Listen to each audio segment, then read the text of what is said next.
Today, the alleged victim at the center of the international sex scandal got her first day in court.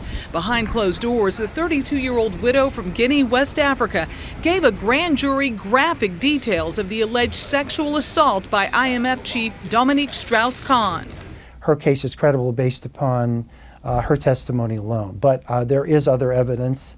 I'm not at liberty to discuss it, but let's just say that there is sufficient evidence in this case for the district attorney to seek an indictment.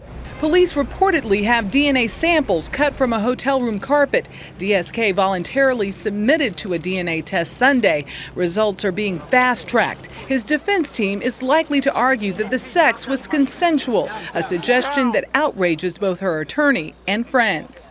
There was nothing about any aspect of this encounter remotely consensual. She's a family person. She's a hard-working lady. That's what she was there for. She's there working, doing her job. Until now, Strauss-Kahn has been respected for the way he did his job at the IMF. What is the IMF doing? Trying to provide advice on behalf of the entire international community? He's the kind of guy that has the personality and credibility to forge agreements, to persuade people to do things they won't naturally be inclined to do, and to bring the leaders back to the table when the negotiations break down. He was a wealthy man, too, with fancy cars and homes on 3 continents, including Washington's Tony Georgetown neighborhood.